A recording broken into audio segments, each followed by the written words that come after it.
Hi, I'm Phil Richards. We're at the Juno Lighting Group Idea Lab studio, and today we're going to install Trackmaster.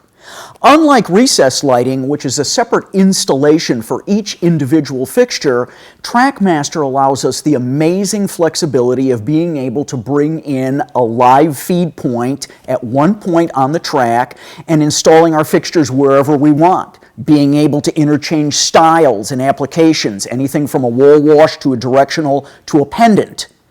There's lots of different ways that you could install Trackmaster. If you were an apartment dweller or maybe you live in a college dormitory, this simple plug-in live-in end that goes into a receptacle would be a very easy way to do it. Or if perhaps you're doing a basement remodeling job with a tile ceiling, you can bring in a whip from a pre-installed junction box and feed it right into that live end, which snaps into the end of the track.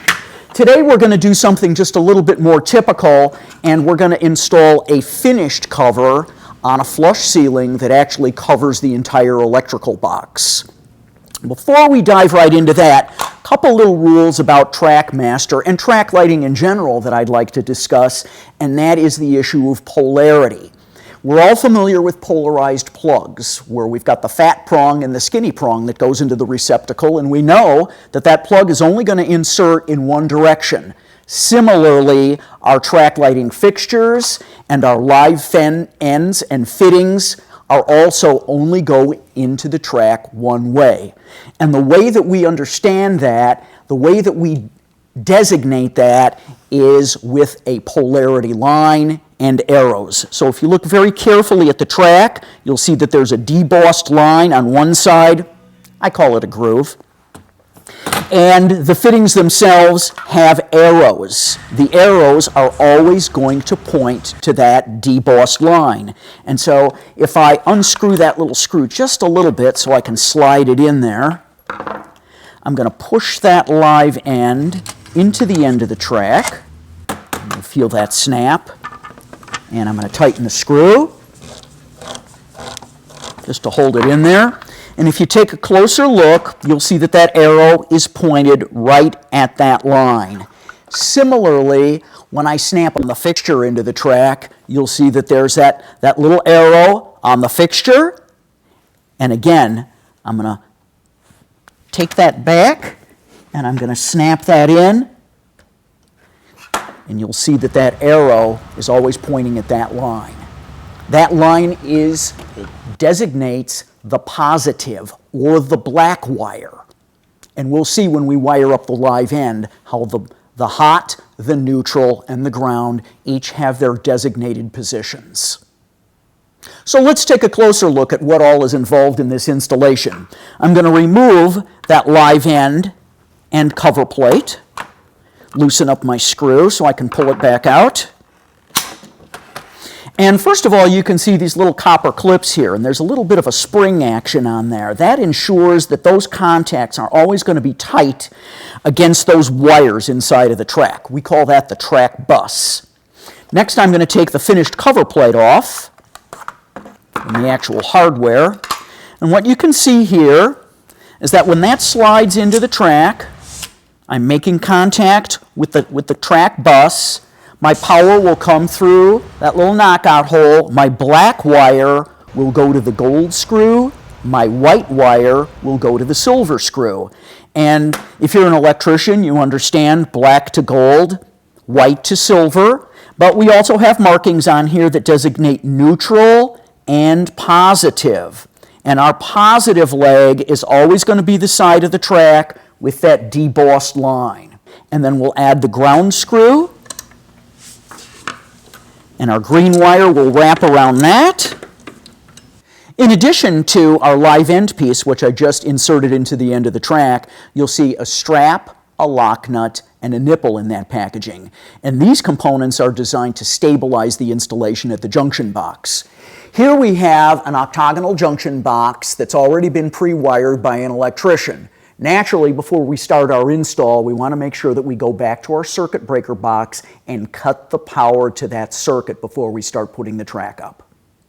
So we're ready to install now. I'm going to take our mounting hardware that we use to attach the live end to the box. Here's our strap, our nipple, I'm going to thread that through there.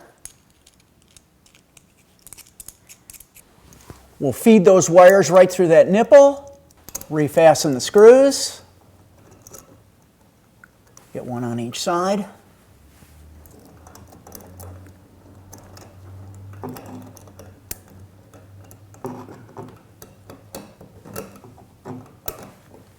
Next, we'll grab our live end, feed the wires through. You can see it slips right over that nipple. Now, there's a little trick to this, and that is you want to have as little thread coming through as possible. So I'm gonna sort of fasten that together very loosely just to hold it all in place. And typically what I like to do is sort of put a little hook on the end of that wire. So that way when I wrap it around the screw, I get a little bit more contact. Let's start with the easy one first. We'll do the ground.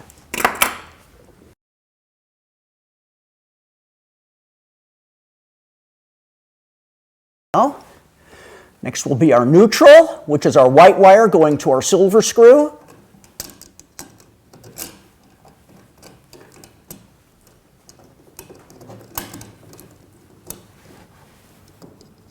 And our black wire to our gold screw, which is our positive, designated by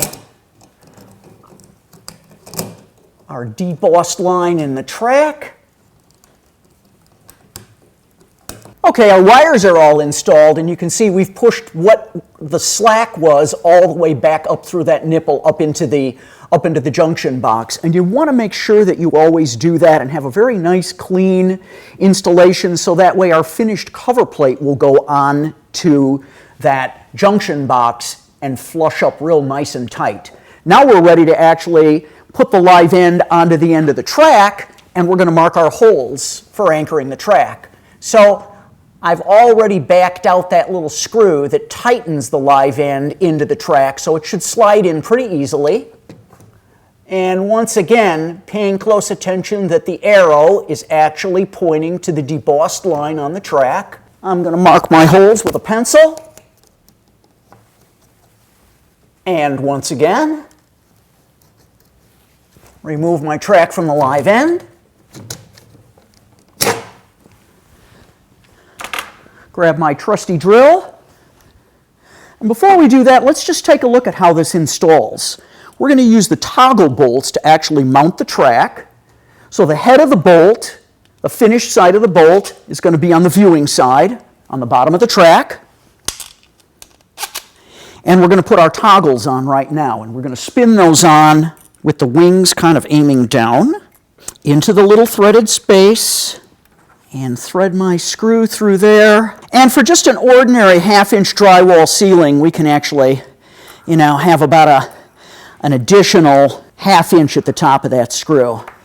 We'll do it at the other end as well, so that way when we push these up into the ceiling, the wings compress, go up into the holes, pop out, and anchor the track.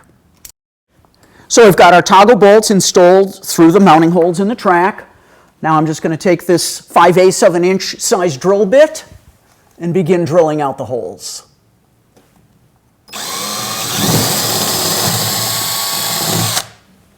And number 2 hole.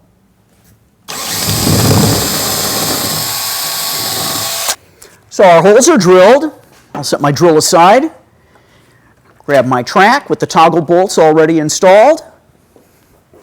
Let those kind of hang down there. And once again, I'm going to push it back into the live end.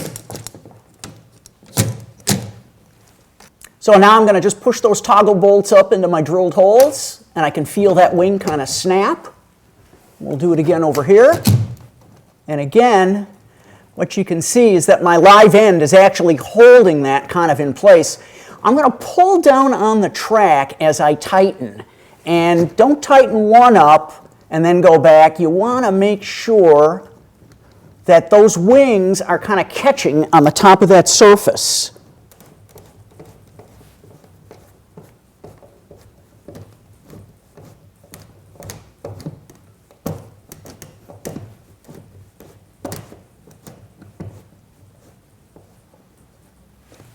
So let's put the cover plate on.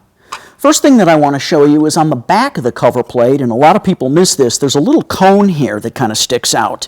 And that little cone tucks under the flange of metal that is on the live end connector. So it just kind of helps this end of the finished plate come up flush to the ceiling, because I'm going to attach it firmly with the screw from this side. So here I am, and I'm going to kind of slide that on, and you can hear that snap. I'll put my finished screw on.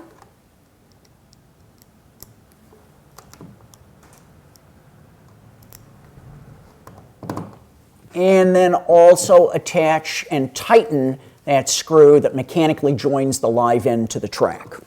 Now let's talk about the fixtures.